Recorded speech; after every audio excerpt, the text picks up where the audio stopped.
Democrats tie themselves to the mast on impeachment, and President Trump fires back by releasing the transcript of his call with the Ukrainian president. I'm Ben Shapiro. This is The Ben Shapiro Show. Man, oh man, a lot of news this morning. So we begin with the breaking news yesterday, which is Nancy Pelosi, the Speaker of the House, announcing that she has now opened an impeachment inquiry into the President of the United States. Now, what does that mean practically? The answer is pretty much nothing. There are already several different committees in the House that were investigating the president. Now she's just put them under the bigger umbrella of an impeachment inquiry. In fact, there are some Democrats who are angry with Pelosi for not actually having given them any additional power to go after the president. Nonetheless, this does represent a marked shift in terms of Pelosi's own position on impeachment. It is now clear that the House, in all likelihood, will end up impeaching Donald Trump. The Democrats do have a majority there. There are already well over 200 Democratic congresspeople who are in favor of impeaching President Trump. Nancy Pelosi announcing yesterday that they are moving forward with an impeachment inquiry. Today, I'm announcing the House of Representatives moving forward with an official impeachment inquiry. I'm directing our 6 committees to proceed with their investigations under that umbrella of impeachment inquiry. The president must be held accountable. No one is above the law.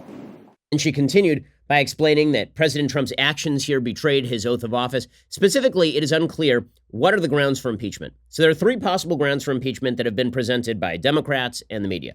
Possible ground number 1. Trump is stymieing the whistleblowers. Remember, there's a member of the intelligence community who issued a whistleblower report to the Inspector General of the intelligence community.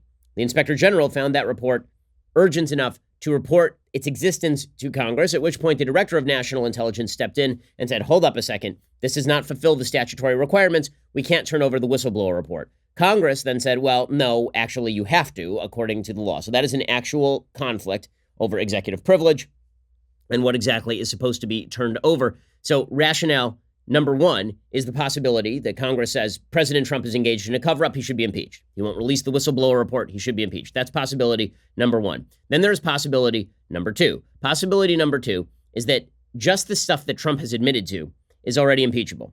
Okay, meaning that President Trump has already admitted that he said to the Ukrainian president, Vladimir Zelensky, that he wanted Ukraine to investigate the Joe Biden, Hunter Biden, Burisma nexus. So going back to 2016, for those who don't remember the story, Joe Biden was vice president. His son, Hunter, was on the board of a natural gas company in Ukraine called Burisma.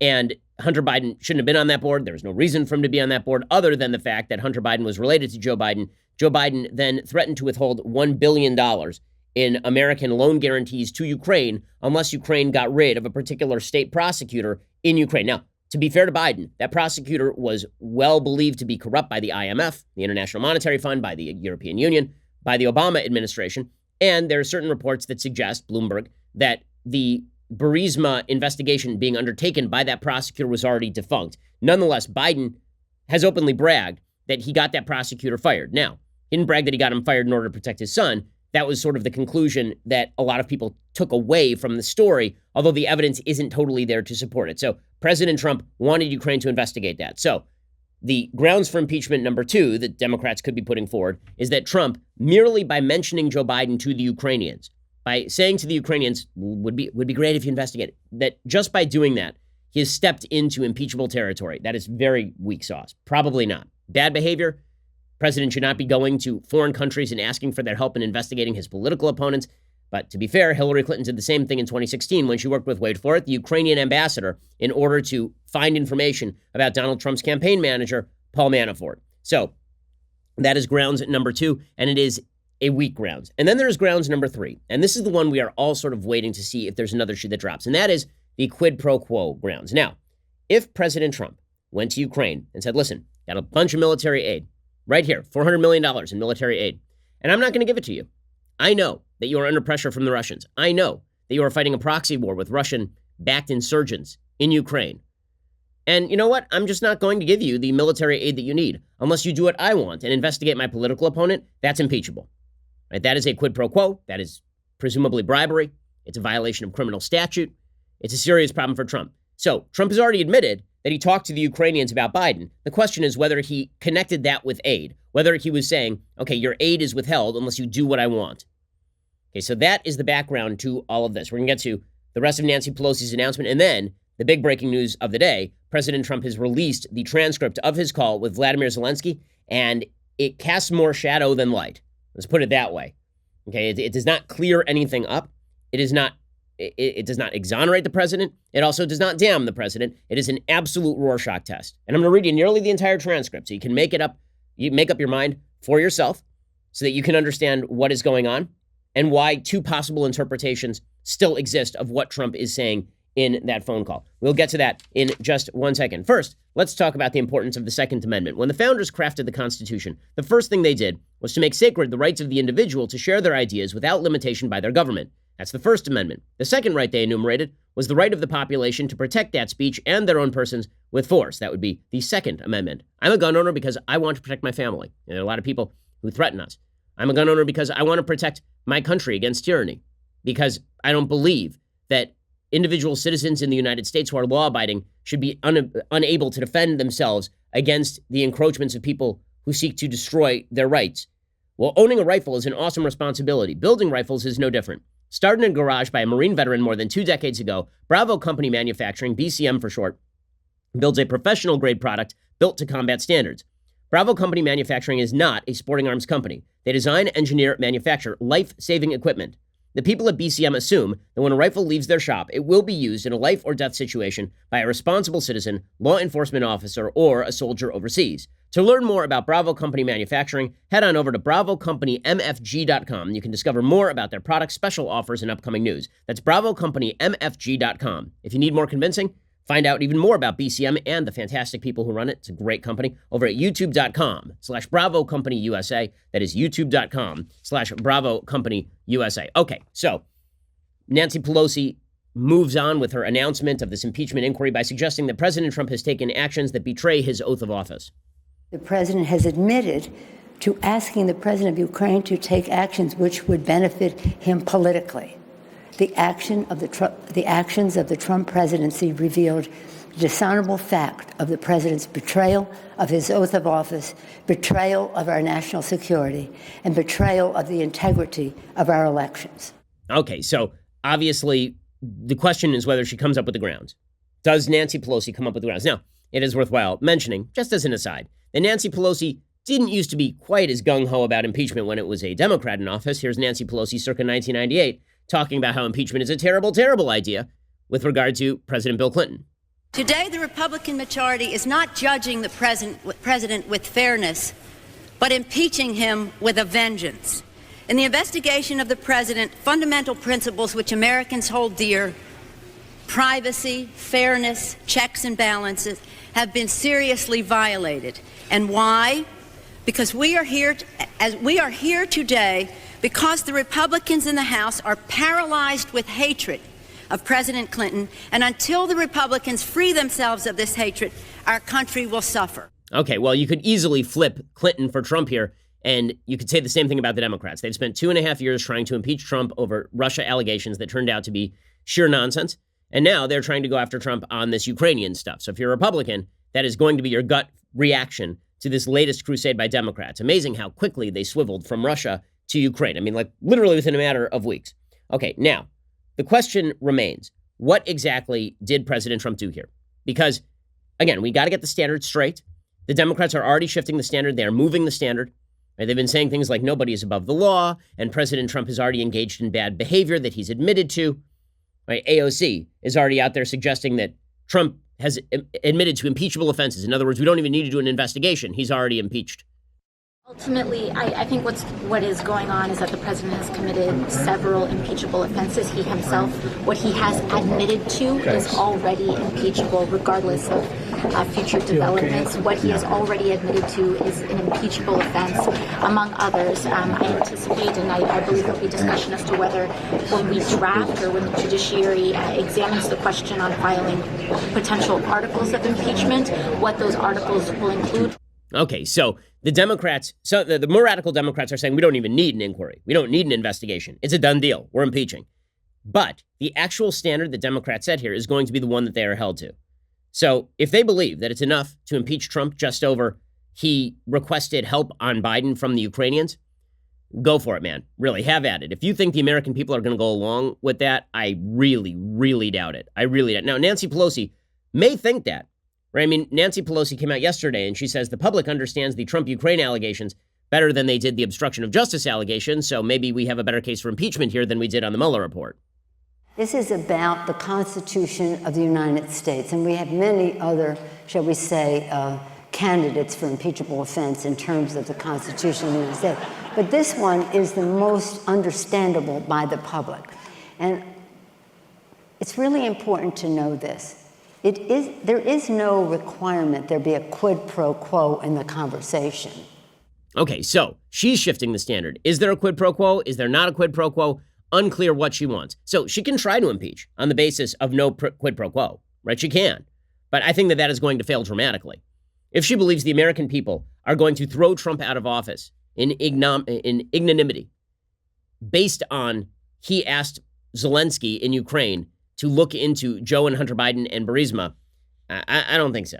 I don't think so. It's only if people feel like Trump was using American taxpayer dollars from Democrats and Republicans, from people all across the political spectrum, in order to target his political opponent, right, that he was actually withholding aid on the basis of this, that it turns into a real impeachable offense. Right? That is the line that I think is going to end up being drawn. Now, that brings us to the release of the transcript today, because the Democrats and the Republicans in the Senate actually are pushing very hard for the Trump administration to release materials. And Trump's response has been, okay, sure, I'm going to release it. So today, he released the full transcript of his call from July 25th, 2019 at 9:33 a.m., from 9:03 to 9:33 a.m.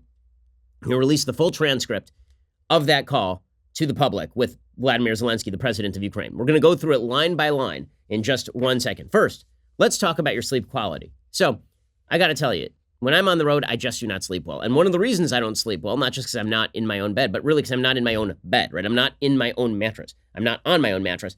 Helix Sleep has created not just a mattress that is in my house, but a mattress that is personalized to me. They have a quiz that takes just 2 minutes to complete. It matches your body type and sleep preferences to the perfect mattress for you. No matter how you sleep, on the side, on your back, hot sleeper, whatever, Helix can make what your body needs. Just go to helixsleep.com/Ben, take their 2-minute sleep quiz, and they will match you to a customized mattress that will give you the best sleep of your life. When I'm on the road, I can't wait to get home and onto that personalized mattress that is made just for me. It is incredibly comfortable because it was uniquely tailored just for me. For couples, Helix can even split the mattress down the middle, providing individual support needs and feel preferences for each side. They've got a 10-year warranty, and you get to try it out for 100 nights risk-free. They'll even pick it up for you if you don't love it, but you will. Helix is offering up to $125 off all mattress orders for our listeners. Get up to $125 off at helixsleep.com/Ben. That's helixsleep.com/Ben for up to $125 off your mattress order. helixsleep.com/Ben. Okay, so now the President of the United States has responded to these calls for transparency by actually suggesting he's going to provide the transparency that is desired. So this takes off the table the second of the first of the Democratic rationales for impeachment. So first rationale was he's covering it up. Second rationale was he asked Zelensky for help with Biden. Third rationale is quid pro quo. As I say, I don't think the second rationale, he asked Zelensky for help with Biden, is enough for the Democrats to impeach Trump or for any Republicans in the Senate to go along with it. The whistleblower cover-up might have been a grounds, right? The cover-up is worse than the crime, as the saying usually goes. But Trump isn't covering it up.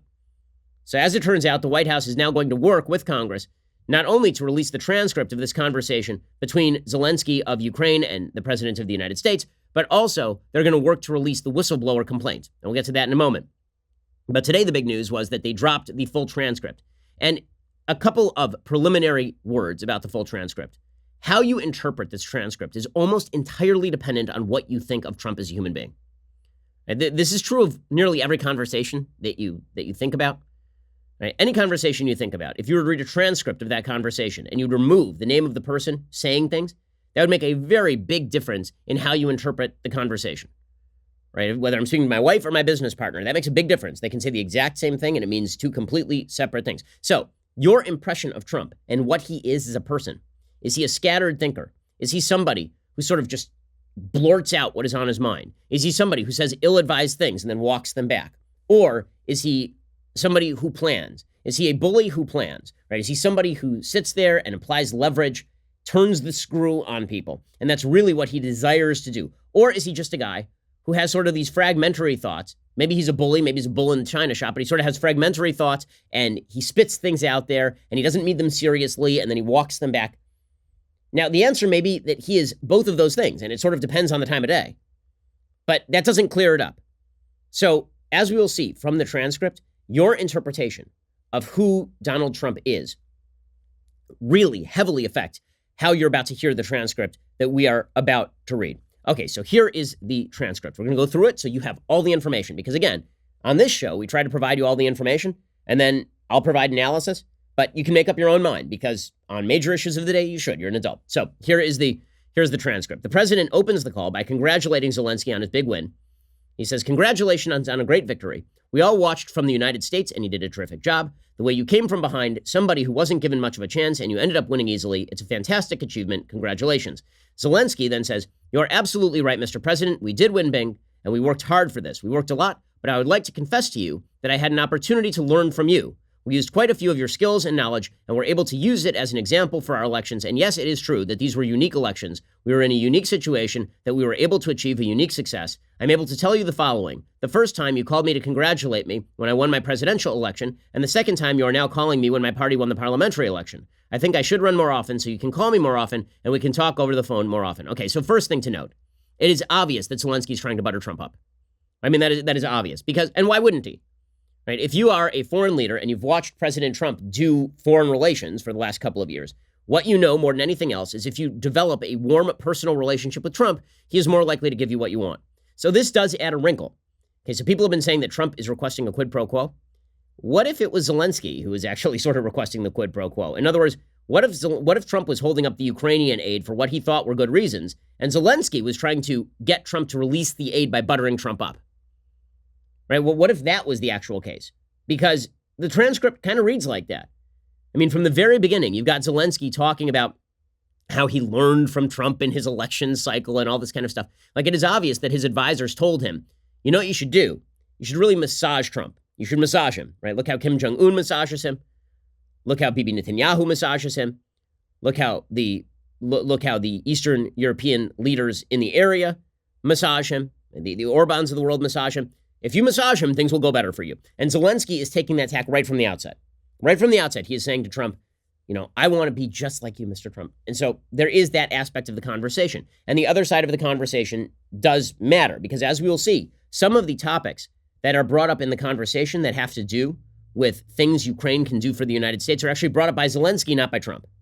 Okay, so he butters him up, and then Trump says, "That's a very good idea. I think your country is very happy about that." And Zelensky said, "Well, yes, to tell you the truth, we are trying to work hard because we want to drain the swamp here in our country. We brought in many, many new people, not the old politicians, not the typical politicians, because we want to have a new format and a new type of government. You are a great teacher for us and in that." Right? Again, it's more buttering up of Trump on a personal level. And he is the one who first mentions the drain the swamp kind of stuff. Now, he's using Trump's phraseology because he is trying to butter Trump up. Obviously. 100% obvious, right? It is also true that he brings up the corruption stuff. Well, that opens the door to Trump talking about corruption. And in a second, we are going to get to the president talking about Ukrainian aid, right? This is sort of the key aspect. And how you read this paragraph particularly is going to inform whether you see this conversation as, if not proof of a quid pro quo, then some sort of indicator that a quid pro quo was in the making and that you need more research on it. We'll get to that in just 1 second. First, let's talk about the fact that you don't really want to go to the post office. Now, the post office does a lot of great things. It may even be a fun place to be sometimes. But the fact is, you don't want to take all your packages, put them in the car, schlep them over to the post office, get a parking ticket, schlep them all inside, wait in line.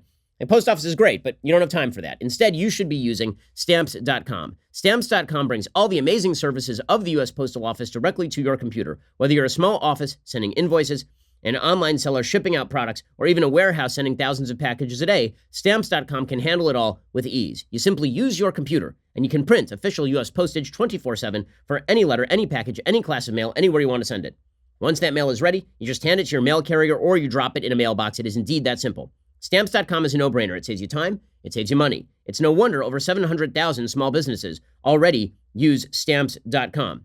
You know, getting stamps before meant you had to go to the grocery store or down to the post office. No more. Listen, I use Stamps.com because it saves me time and it saves me money. And right now, my listeners get a special offer. It includes a 4-week trial plus free postage and digital scale. No long-term commitment. Just go to Stamps.com, click on the microphone at the top of the homepage, type in Shapiro. That's Stamps.com, enter Shapiro, once more, stamps.com, and use that code Shapiro to get your 4-week trial plus free postage and digital scale, no long-term commitment. Great, great deal. Go check them out. Great company, stamps.com. Okay, so now we get to the crux of the matter, or as my father says, the meat of the matter, Uncle Eddie. Okay, so the president of the United States finally gets to Ukrainian aid. And here's what he says.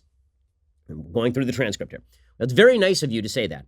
I will say we do a lot for Ukraine. We spend a lot of effort and a lot of time, much more than the European countries are doing, and they should be helping you more than they are. Germany does almost nothing for you. All they do is talk, and I think it's something that you should really ask them about. When I was speaking to Angela Merkel, she talks Ukraine, but she doesn't do anything. A lot of the European countries are the same way. So I think it's something you want to look at, but the United States has been very, very good to Ukraine. I wouldn't say that it's reciprocal necessarily, because things are happening that are not good, but the United States has been very, very good to Ukraine. Okay, so a couple of things here. One, Trump has been saying the reason he withheld aid from Ukraine is because he wanted the Europeans to pay up. He's making that pretty explicit in this paragraph. So he wasn't lying about that, right? That has been a bugaboo of Trump's for a very long time, is that the Europeans don't pay their fair share when it comes to international arrangements, including foreign aid, right? They don't pay their fair share in NATO is one of Trump's main complaints. He believes they don't pay their fair share at the UN has been Trump's complaint. And he believes they don't pay their fair share when it comes to Ukrainian aid. He's saying the Europeans should do more. Okay, so that part Trump is telling the truth about, right? The Democrats keep saying that Trump has shifted his rationale on why he is holding back Ukrainian aid or why he held back Ukrainian aid. They say the real reason is because he wanted to leverage the Ukrainians to research Joe Biden.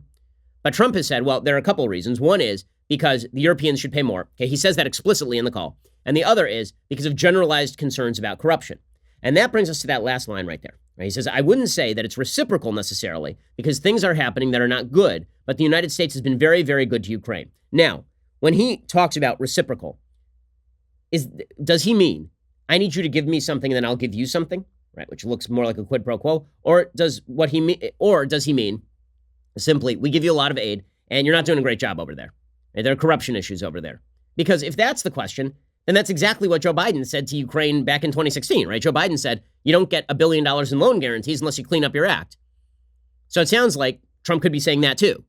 So again, as I say, Rorschach test. If you think going in that this is a quid pro quo conversation, it sounds like a quid pro quo conversation. If you think that it's not, it kind of doesn't. Okay, so Zelensky continues to read this. I think the fairest way to say this is that Zelensky is reading this as a conversation in which he can try to pry aid out of President Trump by buttering him up. Now, does that mean that Trump himself perceived the conversation that way? Or that Trump actually was withholding aid in order to be buttered up? I mean, what does that mean? Right, exactly. Just because Zelensky wanted the aid to come forth, as we'll see, and because he was offering stuff to Trump, that does not necessarily mean that Trump was soliciting the stuff in exchange for the aid. Right? It's a bit murky. It's a bit murky. And as I say, there are a couple of different plausible reads, which is why this controversy is not going to end today. Right? The transcript is not going to end the controversy. In fact, it's going to fan the flames of the controversy. Okay, so Zelensky then responds, yes, you are absolutely right. Not only 100%, but actually 1,000%. And I can tell you the following. I did talk to Angela Merkel, and I did meet with her. I also met and talked with Macron, the leader of France, and I told them they are not doing quite as much as they need to be doing on the sanctions with the sanctions. They're not enforcing the sanctions. They're not working as much as they should work for Ukraine. It turns out that even though logically the European Union should be our biggest partner, but technically the United States is a much bigger partner than the European Union, and I'm very grateful to you for that because the U.S. is doing quite a lot for Ukraine, much more than the EU, especially when we are talking about sanctions against the Russian Federation. I would also like to thank you for your great support in the area of defense. We are ready to continue to cooperate. For the next step specifically, we are almost ready to buy more javelins from the United States for defense purposes. Okay, so now he is explicitly bringing up the military defense issue. Right at this point, like a week beforehand, Trump had instructed the Office of Management and Budget Director Mick Mulvaney to hold up the Ukrainian aid, $400 million in Ukrainian aid that was directed toward defense. So now Zelensky is bringing it up just openly. Right, he's explicitly asking for more Javelin missiles to defend against the Russian aggression that is occurring in Ukraine. So now it's on the table. And from here, the conversation goes into a bunch of things that Trump would like to see Ukraine get done. And we'll get to those things momentarily. But the question is, Zelensky seems to perceive this as, what can I do to get you to give the military aid? And Trump seems to perceive this as, we can talk about military aid in a general way, and we should talk about military aid, and there may be certain preconditions that the country wants to set on the military aid, namely anti-corruption. And then he mentions Biden. And so the question is is he conditioning the aid on the Biden stuff, or is he conditioning the aid on generalized concerns about corruption, which is what he has said before, right? That is the actual question here. So Zelensky finally brings up the actual military aid. And here's how President Trump responds. He says, I would like you to do us a favor, though, because our country has been through a lot and Ukraine knows a lot about it. So the question now, again, the whole thing's a Rorschach test. When Trump says, I would like you to do us a favor, are people now going to read that as, you just said military aid, now do me a favor, go after my enemies? Or is it Zelensky says, here, I want you to give military aid, and Trump says, well, there's a bunch of stuff you have to do. Among those things, I want you to fight corruption. And one of the aspects of corruption is X. And so, again, I keep emphasizing because I want to be as intellectually honest as possible, and I want everybody else to be as intellectually honest as possible, that there are several different plausible reads of this particular conversation. And it seems like Zelensky is, in fact, trying to butter Trump up. So Trump opens his favor requests not by talking about Biden. Now, if it were a full-on open quid pro quo, you would expect at this point that Zelensky says, we're ready to buy more javelins from the United States for defense purposes, and Trump says, first, I need you to prosecute Biden. Right? That's what you would expect. That's not really where the conversation goes. So where the conversation goes next is Trump says, I would like you to do us a favor, though, because our country has been through a lot, and Ukraine knows a lot about it. I would like you to find out what happened with the whole situation with Ukraine. They say CrowdStrike. I guess you have one of your wealthy people. The server, they say Ukraine has it. Okay, so this is a reference to the firm that hacked Hillary Clinton's emails and the DNC. So he's opening, not with the Biden stuff, but with a generalized point, which is basically correct, that Ukraine should investigate Ukrainian interference in the 2016 election, which is totally appropriate. There's nothing wrong with Trump saying that. Right? So far, nothing in the conversation has been incredibly wrong. He says there are a lot of things that went on, the whole situation. I think you're surrounding yourself with some of the same people. I would like to have the Attorney General call you or your people. I would like you to get to the bottom of it. As you saw yesterday, that whole nonsense ended with a very poor performance by a man named Robert Mueller, an incompetent performance, but they say a lot of it started with Ukraine. Whatever you can do, it's very important that you do it if that's possible. Okay, and then Zelensky responds, yes, it is very important for me and everything that you just mentioned earlier. For me as president, it is very important and we are open for any future cooperation. We are ready to open a new page on cooperation in relations between the United States and Ukraine. For that purpose, I just recalled our ambassador from the United States, and he will be replaced by a very competent and very experienced ambassador who will work hard on making sure that our two nations are getting closer. Now, the Ukrainian ambassador issue is presumably a reference to the article in Politico from 2017, in which the embassy, the Ukrainian embassy in Washington, D.C., was working with sources from the DNC to research Paul Manafort and release that information. And the ambassador allegedly was involved in that. So the Ukrainian president is saying, well, we're going to recall that ambassador. That ambassador's out. And then it's the Ukrainian ambassador who raises Rudy Giuliani. Right? It's not Trump. The Ukrainian ambassador seems to be trying to wheedle Trump, right? The whole thing is him trying to massage Trump. That's the entire conversation. So he continues by then talking about Rudy Giuliani, who is the president's personal lawyer. He says, I will personally tell you, one of my assistants spoke with Mr. Giuliani just recently. We are hoping very much that Mr. Giuliani will be able to travel to Ukraine, and we will meet once he comes to Ukraine. I just wanted to assure you once again that you have nobody but friends around us. I will make sure that I surround myself with the best and most experienced people. I also wanted to tell you that we are friends. We are great friends. And you, Mr. President, have friends in our country so we can continue our strategic partnership. I also plan to surround myself with great people. And in addition to that investigation, I guarantee as president of Ukraine that all the investigations will be done openly and candidly. That I can assure you. So again, this is Zelensky trying to butter up Trump. Maybe this all falls under the broad rubric of corruption, of anti-corruption. Right, of Trump saying the same thing that Biden said in 2016 and that the Obama administration said in 2016, aid is contingent on anti-corruption efforts. And maybe this all falls under that rubric. But once he brings up Giuliani, this is where things start to take the sideways turn that has created all the headlines. So President Trump immediately picks up on the reference to Giuliani and he starts talking about Giuliani and Biden. Right, he says, good, because I heard you had a prosecutor who was very good and he was shut down and that's really unfair. A lot of people are talking about that, the way they shut your very good prosecutor down, and you had some very bad people involved. Mr. Giuliani is a highly respected man. He was the mayor of New York City, a great mayor, and I would like him to call you. I will ask him to call you along with the Attorney General. Rudy very much knows what's happening, and he is a very capable guy. If you could speak to him, that would be great. Now, again, this is where you start to cross streams that are inappropriate. Not necessarily impeachable, because, again, is he conditioning aid on Rudy Giuliani being given information about Biden? Not clear from the conversation. Not clear. Is it inappropriate for him to bring his personal attorney and campaign attorney into a conversation with the attorney general about Joe Biden? Yeah, that's pretty inappropriate. Okay, so he says, Rudy very much knows what's happening, and he is a very capable guy. If you could speak to him, that would be great. The former ambassador from the United States, the woman was bad news, and the people she was dealing with in the Ukraine were bad news, so I just want you to know that. The other thing, and here's where Trump decides to just go full bore on the Biden stuff. He says, the other thing, there's a lot of talk about Biden's son, that Biden stopped the prosecution, and a lot of people want to find out about that, so whatever you can do with the attorney general would be great. Biden went around bragging that he stopped the prosecution, so if you can look into it, it sounds horrible to me. Okay, now, a couple possible reads. One is the obvious read. He doesn't like Biden. He wants Biden out. He wants Ukraine to go after him. Is that explicitly connected to the aid? Well, it is happening in a conversation that has mentioned foreign aid, including military aid. But is it conditioned? Is it explicitly conditioned? If Zelensky does not investigate Biden, is the military aid going to continue to be withheld? That's not clear from the conversation because, again, there's a lot in the conversation. Okay, another read is the sort of read that the Obama administration was using in early 2016, which is that if Ukraine was not going to investigate Manafort, then were they truly anti-corruption? Right? So is Trump subsuming the Biden stuff under the broader anti-corruption rubric?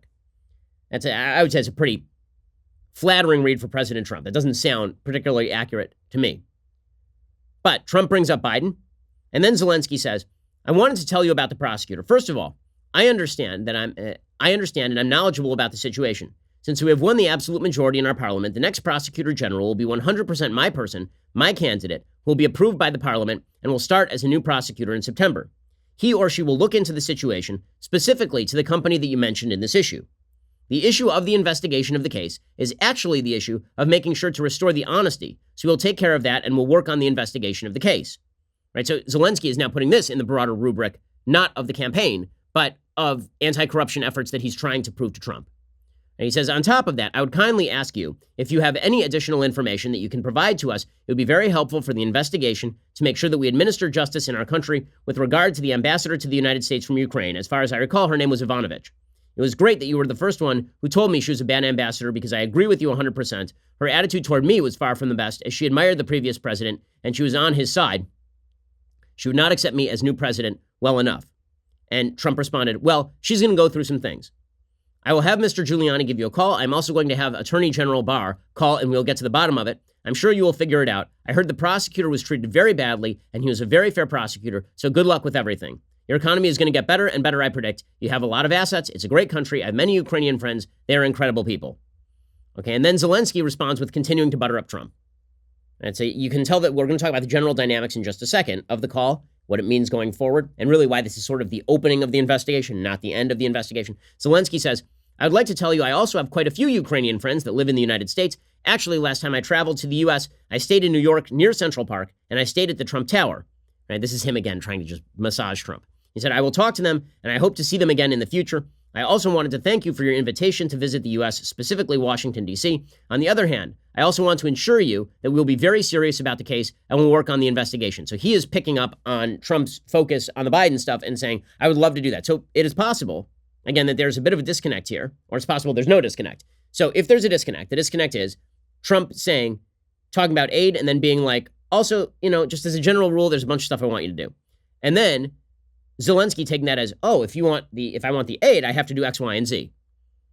Now, what you really need is more than the phone call. What you really need is somebody, if you wanted to impeach Trump, if you're the Democrats, what you need is a smoking gun conversation where Trump said to somebody, guys, no aid to Ukraine until they investigate Biden. Right? You do need that smoking gun. You need that final data point linked in order to get to the quid pro quo. The conversation is not an explicit quid pro quo. If you're reading it with a jaundiced eye about President Trump, if you think he's really corrupt, if you think a quid pro quo is there, then you read the conversation and it sort of supports the story. If you think there's no quid pro quo, then it sounds like Trump basically talking about aid and then talking about stuff he'd like to see Ukraine do, but not conditioning one on the other. It's just a friendly conversation about things we'd like to see you do and also about aid because these are issues that both are going to come up in a conversation. Zelensky seems to, if you read Zelensky's side of the conversation, it sounds like he is trying to wheedle Trump into giving aid, right? That does sound like what it is from Zelensky's point of view. And Zelensky says, I believe we can be very successful in cooperating on energy independence with the U.S. We are already working on cooperation. We're buying American oil, but I'm very hopeful for a future meeting. Again, everything he says is attempting to pry something out of Trump. He says, we'll have more time and more opportunities to discuss these opportunities and get to know each other better. I'd like to thank you very much for your support. And then Trump goes back to Rudy and Barr. He says, I appreciate that. I will tell Rudy and Attorney General Barr to call. Thank you. Whenever you'd like to come to the White House, feel free to give us a call. Give us a date. And then Zelensky talks about inviting Trump to Kiev and visiting Ukraine. And then Trump says, okay, we can work that out. And then they say goodbye. So that is the content of the conversation. Now we're going to get to analysis of that conversation in just 1 second. First, let's talk about making your company better. Hiring can be a slow, arduous process. Cafe Altura's COO, Dylan Moskowitz, needed to hire a director of coffee for his organic coffee company, but he was having trouble finding qualified applicants. So he switched over to ZipRecruiter. ZipRecruiter doesn't depend on candidates finding you. It finds them for you. Its technology identifies people with the right experience and then invites them to apply to your job. So you will get qualified candidates fast. Dylan posted his job on ZipRecruiter, said he was impressed by how quickly he had great candidates apply. He also used ZipRecruiter's candidate rating feature to filter applicants so he could focus on just the most relevant applicants. And that is how Dylan found his new director of coffee in just a few days. With results like that, it is no wonder that 4 out of 5 employers who post on ZipRecruiter get a quality candidate within the very first day. Every single day I sit around here and I think, how could I make my company better? And every single day I think of a producer to rip on about, replacing them and making the company better by getting rid of one of these producers. Normally, we even take a poll before these ads to decide which producer should come up in the ads. So today, Andrew Klavan, congratulations, it's you. You're not actually a producer, but if I wanted to get rid of Drew and get a host who wasn't, on the verge of death, then the first place I would be looking is ZipRecruiter.com. See why ZipRecruiter is effective for businesses of all sizes. Try ZipRecruiter for free at our web address, ZipRecruiter.com/dailywire. That is ZipRecruiter.com/DAILYWIRE, ZipRecruiter.com/dailywire. ZipRecruiter is indeed the smartest way to hire. Okay, so we're going to get to much, much more on impeachment 2019 and the effects of this conversation and what comes next. First, you have to go over to Daily Wire and subscribe. For $9.99 a month, you can subscribe to Daily Wire. For $99 a year, you also get this, the very greatest in beverage vessels, the Leftist Tears hot or cold tumbler, refilling daily. Delicious. You get all sorts of great, wonderful things behind the paywall. You get our Sunday special early on Saturday. We have a bunch of great Sunday specials coming up. You get to be part of the mailbag. You get to join us during backstages. You get to join us during the conversation, like all sorts of great stuff. And we just relaunched the website. We picked a hell of a morning to do it, but we just relaunched the website, which makes subscriptions a lot easier and a lot better. So go check us out right now at dailywire.com and subscribe. We really appreciate it. We are the largest, fastest growing conservative podcast and radio show in the nation.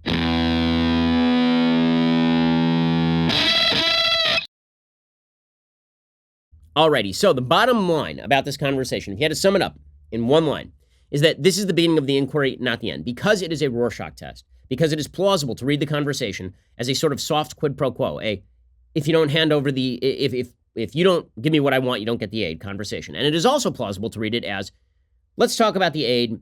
You got to make some anti-corruption efforts. One of the things I'd like to see you do is investigate Joe Biden, but it's not conditional, right? It is possible to read it in a variety of ways. That means that the investigation is going to continue. And it means that everybody who has had discussions with Trump about Ukraine and Ukrainian aid is going to be called as a witness. Because the fact is that Trump did not give good excuses to Congress about why exactly he had not given aid to Ukraine. Right? Mitch McConnell was asked about this yesterday. Mitch McConnell explicitly said, I don't know. He said, I have no idea why the president didn't just give the aid to Ukraine. Right? It is not clear why he didn't give the aid to Ukraine. Meanwhile, there's a report from the Washington Post today. Reporters on that story, Greg Miller, Josh Dowsey, Paul Son, Ellen Nakashima. So the Washington Post going all out on this story, of course, saying Giuliani ran shadowy Ukraine policy, sidelining and alarming officials. According to the Post, President Trump's attempt to pressure the leader of Ukraine followed a months-long fight inside the administration that sidelined national security officials and empowered political loyalists, including the president's personal lawyer, Rudy Giuliani, to exploit the U.S. relationship with Kiev, current and former U.S. officials said. The sequence, which began early this year, involved the abrupt removal of the U.S. ambassador to Ukraine, the circumvention of senior officials on the National Security Council, and the suspension of hundreds of millions of dollars of aid administered by the Defense and State Departments, all as key officials from these agencies struggled to piece together Giuliani's activities from news reports. Several officials described tense meetings on Ukraine among national security officials at the White House leading up to the president's phone call on July 25th. sessions that led some participants to fear that Trump and those close to him appeared prepared to use U.S. leverage with the new leader of Ukraine for Trump's political gain. And now this is the Washington Post trying to suss out a smoking gun where the evidence does not back the smoking gun yet. So yes, we know that Rudy Giuliani was in Ukraine. We've known that for 2 years now? That Rudy Giuliani was walking around Ukraine looking for dirt on Hunter Biden and Burisma and all the rest of this. Does that mean that it totally overtook Ukrainian policy? Not clear. And if you are a disgruntled former employee, if you're somebody who was working in Ukraine and Trump fired you for any reason, you might have an interest in suggesting that Trump had gone out of his way to get rid of you so that he could do his political manipulation. And we've seen this story before, right? James Comey suggested the same thing. When Trump fired him from the FBI, Comey then claimed that Trump did so for corrupt reasons, as opposed to just because Trump was frustrated with him. Right? One of the problems with a governing strategy of chaos, which is what Trump does, is it leaves an awful lot up for speculation, and it leaves an awful lot of pissed off, disgruntled people on the other end. And this story would be no different. According to the Washington Post, as those worries intensified, some senior officials worked behind the scenes to hold off a Trump meeting or call with the Ukrainian President Vladimir Zelensky out of concern that Trump would use the conversation to press Kiev for damaging information on Trump's potential rival in the 2020 race, Joe Biden and Biden's son, Hunter. One former official said an awful lot of people were trying to keep a meeting from happening for the reason that it would not be focused on Ukraine-U.S. relations. The White House disputed the account, saying no such concerns were raised in the Security Council meetings, and that Trump's focus was on urging Ukraine to root out corruption. So, again, lack of clarity. So where does this go from here? So the Democrats and the Republicans have now issued a unanimous call from the Senate for the actual whistleblower report to be turned over. The whistleblower report presumably includes something beyond the transcript of the phone call. Presumably, it would include information about other conversations that were had about Ukraine or other lower-level conversations that were had between Ukraine and the Trump administration. And so Congress wants to see that information. Now, this raises some pretty significant national security issues for the future. Namely, the president is supposed to be able to conduct foreign policy. Making every conversation that he has subject to congressional review does destroy a lot of the constitutional order. The commander-in-chief does have plenary power over the U.S.'s foreign policy. He's the sole policymaker when it comes to having conversations with foreign leaders, for example, and shaping American policy along those lines, negotiating treaties, talking about foreign aid, and all the rest of it. So this sort of new world where Trump is releasing transcripts, it's not great. It may be necessary for Trump to do so at this point because of how this all went down, but it isn't great for the office of the presidency. John Yoo, the former lawyer for the Bush administration, now law professor at University of California, Berkeley, he has a piece in the New York Times talking about this today, he says, we should beware that rushing into an impeachment may do long-term harm to the presidency and our national security. The Constitution vests the president with the authority to conduct foreign policy and the responsibility to protect the nation's security. A president, even one who is possibly engaging in wrongdoing, must have confidence in the confidentiality of his communications, or he will be unable to perform his constitutional duties, and our international relations will fall victim to governance by committee. So turning over transcripts of private phone calls with foreign leaders to Congress and making them public is not good policy. Yoo points out that George Washington in 1796 refused to provide the House with the Jade Treaty negotiating record. Presidents have claimed the right not just to communicate with foreign leaders, but also to keep national security information secret. And now we are violating all of that. So on a going forward basis, this is pretty dangerous stuff. But it's pretty obvious at this point that Trump does not have much of a political choice. Again, the Senate yesterday passed a unanimous resolution to hand the whistleblower complaint to the intelligence committees. Presumably, whatever is classified will be kept behind closed doors. McConnell bypassed normal Senate procedures to move Chuck Schumer's request on this to a vote without any floor debate. So this led a lot of people on the right to speculate, okay, there's nothing in the whistleblower report. And that is backed by a report in the Washington Times yesterday and a Fox News report on Tuesday evening, citing a senior Trump administration official who said that the Intelligence Community Inspector General, who judged the complaint, the whistleblower complaint, found that the person who wrote it had political bias in favor of a rival candidate for president. The rival candidate was not identified, according to Fox News, but the substance of Trump's conversation involved Joe Biden. So, will the whistleblower report actually cut against the accusations against Trump? Will it make it look like a partisan hit job? A witch hunt, as President Trump has suggested? Now, Trump has already tweeted out about all of this. Right? Trump tweeted out last night in the aftermath of the move by Pelosi to open an official impeachment inquiry. He said, such an important day at the United Nations, so much work, so much success, and the Democrats purposely had to ruin and demean it with more breaking news witch hunt garbage. So bad for our country. And that obviously is going to be how Trump treats this because, again, I mean, he treated all of this the same way with Trump-Russia and ended up being right on that. So it is unclear where this is all going. Hillary Clinton, for her part, is super excited about this. Maybe she's unaware that if Trump is impeached, she does not become president. Mike Pence does. But she endorsed an impeachment inquiry. She told People magazine, which is still interviewing Hillary Clinton, she said, "I'm not in favor of moving toward impeachment. I did not come to that decision easily or quickly. And I'm in favor of moving toward impeachment, rather. But this is an emergency, as I see it. This latest behavior around Ukraine, trying to enlist the president of Ukraine in a plot to undermine former VP Biden or lose the military aid he needs to defend against Trump's friend Vladimir Putin, if that's not an impeachable offense, I don't know what is." Now, again, Hillary Clinton and her campaign worked with the Ukrainian government, with the Ukrainian ambassador to Washington, D.C., to dig up dirt on Donald Trump's campaign manager in 2016. So if her complaint is working with foreign governments to dig up dirt, she has no complaints, really. If the complaint is quid pro quo, that is a bit of a different story. And then the question is the quid pro quo designed to benefit Trump's campaign? Or is it really just Trump making a general anti-corruption point, and he thinks that the Biden thing is a corrupt thing, and so he is mentioning that as one point among many. Now, the Senate GOP is moving to quash articles of impeachment. Senator John Kennedy said, "My response to Democrats is go hard or go home." He said, "If you want to impeach him, stop talking, do it. Go to Amazon, buy a spine, do it, and let's get after it." He said, "I think the public will feel like it is more harassment." And President Trump himself suggested that it will be a positive for him. He said impeachment will probably pay off to his benefit. Clip 9. She's doing the best it's ever done, and I just heard that she'd like to impeach. They're going to lose the election, and they figure this is a thing to do. This never happened where we're in the election. And, I mean, if she does that, they all say that's a positive for me from the election. You could also say, who needs it? It's bad for the country. Then they wonder why they don't get gun legislation done. Then they wonder why they don't get drug prices lowered, because all they do is talk nonsense. And as I say, Trump has flipped the tables on the Democrats by basically pursuing radical transparency. He could have easily argued executive privilege over the transcript of the phone call. He did not. Right? Chuck Grassley, senator from Iowa, who's a senior member of the Judiciary Committee, said correctly, "You can't tell me they're talking about impeachment when the president is cooperating with them 100% to release these things." He said it's premature to talk about impeachment. Senator Rand Paul of Kentucky said, "I think the Democrats have made this such a partisan exercise that I think most of the public has discounted the idea of it. I think most people believe it's become sort of a political attack on the president and nothing more."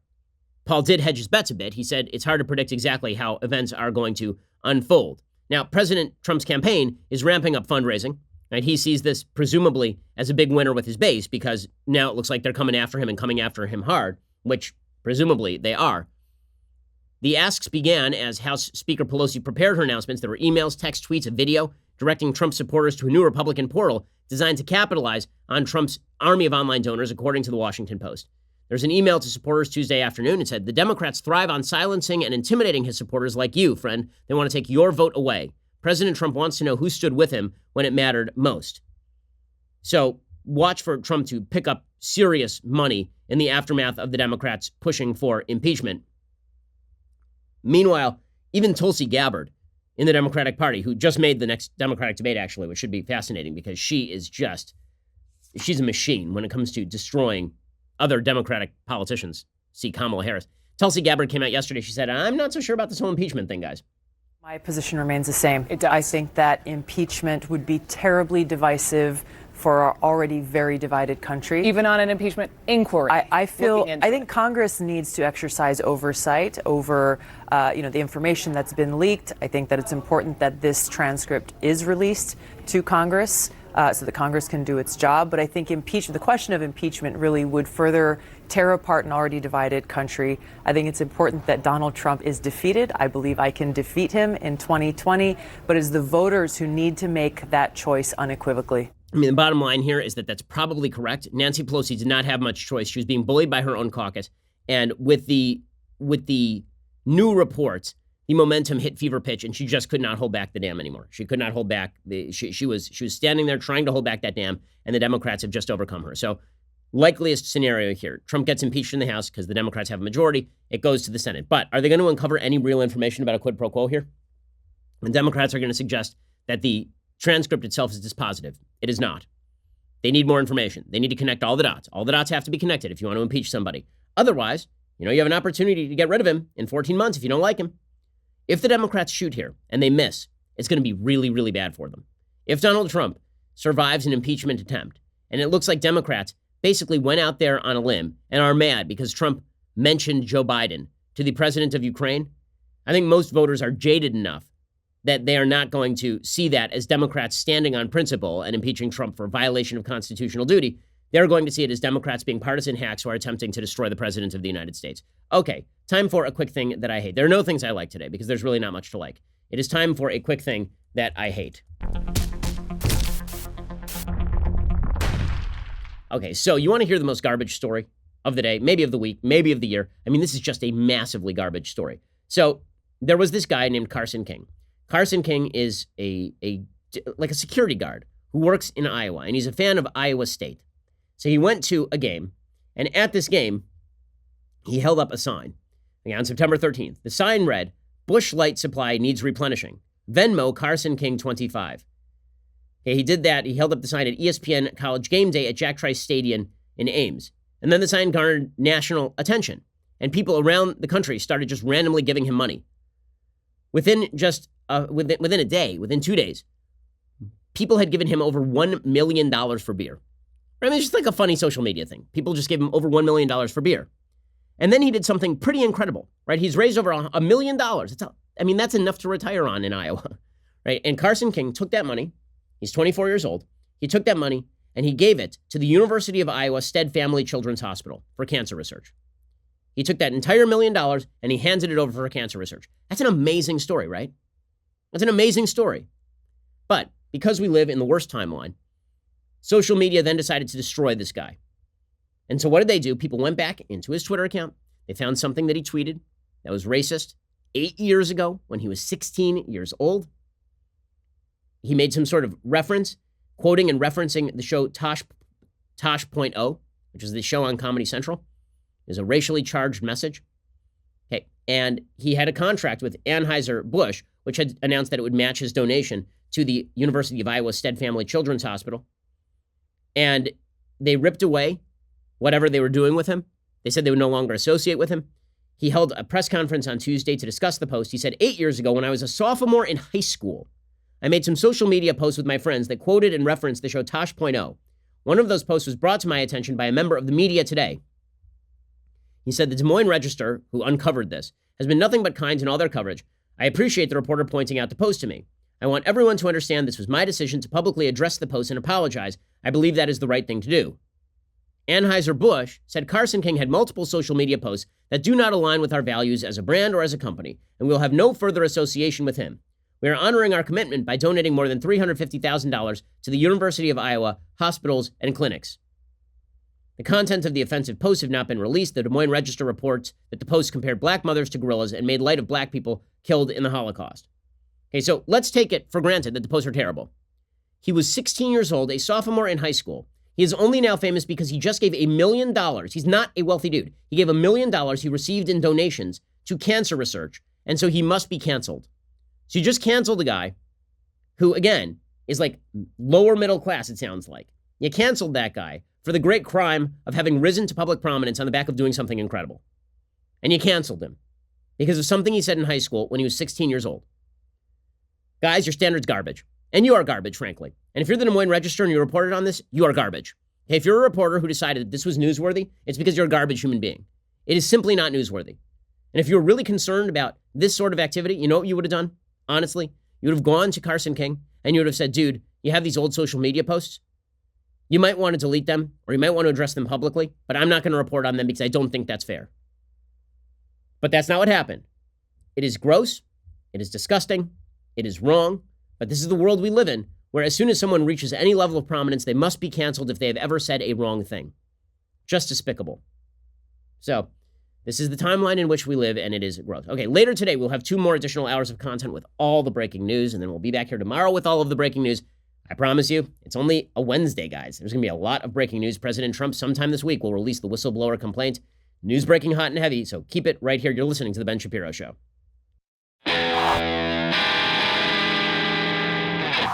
The Ben Shapiro Show is produced by Robert Sterling, directed by Mike Joyner, executive producer Jeremy Boring, senior producer Jonathan Hay.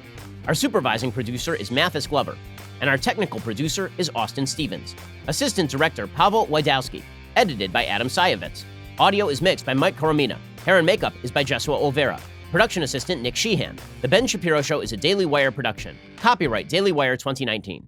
Hey everyone, it's Andrew Klavan, host of The Andrew Klavan Show. And if only Democrat Congressman Wile E. Coyote had listened to The Andrew Klavan Show this week, he would have known that that Acme impeachment plan was going to blow up in his face. The Andrew Klavan Show is where tomorrow happens first, so tune in. I'm Andrew Klavan.